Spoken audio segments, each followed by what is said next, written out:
Si tenés diabetes, escuchá lo que te voy a contar. Bienvenidos a mi canal de Diabetes y Nutrición. Soy Gabriela Mendonca, licenciada en Nutrición, y me encanta compartir con vos todos mis conocimientos y experiencias en nutrición y diabetes. Espero tus comentarios, los voy a estar leyendo. Activa la campanita, suscríbete al canal, así no te perdés ningún contenido. Hoy vamos a hablar de lectura de rótulos e informes nutricionales. Habrán visto que en los paquetes de los alimentos figura el informe nutricional bastante complejo y difícil de leer. Creo que solo las Nutri y algunos que se dedican mucho al tema de nutrición pueden comprender plenamente lo que dice un informe nutricional.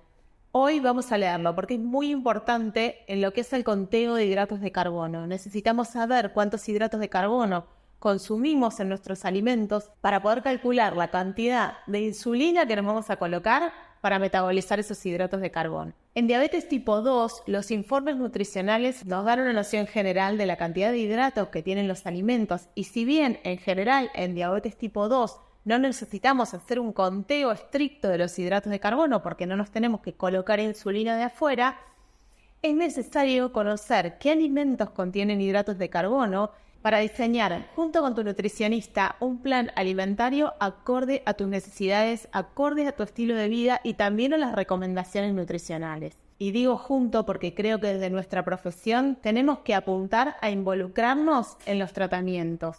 Como pacientes, somos nosotros quienes vamos a dar los datos acerca de nuestro estilo de vida, nuestros gustos, nuestros horarios, nuestra actividad laboral, nuestra actividad física. Entonces, unir la teoría y la práctica es un gran desafío. En diabetes tipo 1, conocer la cantidad de hidratos de carbono que contiene un alimento con la mayor precisión posible es fundamental para calcular el bolo de insulina que yo me tengo que colocar según la cantidad de hidratos de carbono que consumo. Te invito a que veas mi video de conteo de hidratos de carbono. Recordemos que necesitas establecer con tu equipo médico cuál será la sensibilidad a la insulina, cuál será el ratio que debes utilizar para calcular un bolo adecuado para la cantidad de hidratos de carbono que consumo. Y lo primero que no tenemos que confundir cuando de hidratos de carbono hablamos es que la cantidad de hidratos de carbono que posee una porción de un determinado alimento no significa que este es el peso del alimento. Es decir, si una rebanada de pan pesa, por ejemplo, 20 gramos, no significa que tenga 20 gramos de hidrato de carbono. El contenido de hidratos de carbono es distinto para cada alimento y no tiene que ver con el peso del alimento. Es la cantidad de hidratos de carbono que contiene un determinado alimento de un determinado peso. Solemos encontrar en los informes nutricionales una o dos columnas que pueden estar establecidos por porción o cada 100 gramos. Es decir, no es la misma la cantidad de hidratos de carbono que contienen 100 gramos de pan a la cantidad de hidratos de carbono que contienen una porción de pan. Esa porción también está establecida en el informe nutricional. Ahora lo vamos a ver. Otro detalle que nos suele confundir en los informes nutricionales es cuando los hidratos de carbono están desglosados en hidratos de carbono totales, azúcares agregados o azúcares añadidos, y tenemos que mirar, para ser más simples, solo los hidratos de carbono totales, es decir, el total de hidratos de carbono que vamos a consumir. A veces tenemos combinación en los alimentos de hidratos de carbono simples e hidratos de carbono complejos, pero en definitiva, a la hora de calcular nuestro bolo de insulina, vamos a necesitar tener en cuenta el total de hidratos de carbono en la porción que nosotros vayamos a consumir. En definitiva, tenemos que mirar la cantidad total de hidratos de carbono en la cantidad, en la porción de alimento que nosotros vamos a consumir. Vamos con un ejemplo. En diabetes tipo 2, si me indicaron un cuarto plato de harina, que sería el equivalente a 15 gramos de hidratos de carbono, en este caso, ese cuarto plato de harina, vamos a tomar un alimento como la avena. Correspondería a 30 gramos de avena, ya que la avena tiene un 50% de hidratos de carbono. Es decir, la mitad del peso de ese alimento está constituido por hidratos de carbono. En diabetes tipo 1, calculemos según el ratio. Tengamos en cuenta que el dato del ratio lo tenés que pautar con tu médico, con tu nutricionista. Esto es solo un ejemplo. Lo pongo en números porque es más fácil poder dar el ejemplo y poder interpretarlo. Pero no todas las personas tenemos el mismo ratio. Es decir, no todas las personas necesitamos la misma cantidad de insulina para cubrir determinada cantidad de hidratos de carbono. Ese es el concepto de ratio. Es decir, Si yo tengo un ratio de 15, significa que voy a necesitar una unidad de insulina rápida por cada 15 gramos de hidrato de carbono que consuma. Pero si mi ratio es de 20 o si mi ratio es de 10, esa unidad de insulina la voy a necesitar cada 20 gramos de hidrato de carbono que consuma o cada 10 según sea el caso. Este es un dato individual, es un dato que tengo que consultar con mi equipo médico. Vamos al ejemplo. Supongamos que mi ratio es de 15, es decir, mi cálculo va a ser una unidad de insulina cada 15 gramos de hidrato de carbono. Y supongamos que voy a consumir 2 porciones de un alimento. En ese caso, yo necesitaré 2 unidades de insulina para cubrir esos 30 gramos de hidrato de carbono. Las nutricionistas tenemos un vicio que es utilizar medidas de alimentos que ya no existen. Por ejemplo, usamos la medida de un cassette cuando ya las generaciones nuevas no saben lo que es un cassette. Entonces necesitamos adecuar esas medidas para que sean medidas reconocidas por todos, actualizar esas medidas. Entonces, nos vamos a fijar la cantidad de hidratos de carbono totales y según el ratio que nosotros utilicemos, la cantidad de insulina que debemos calcular. Acuérdense, hay 2 columnas.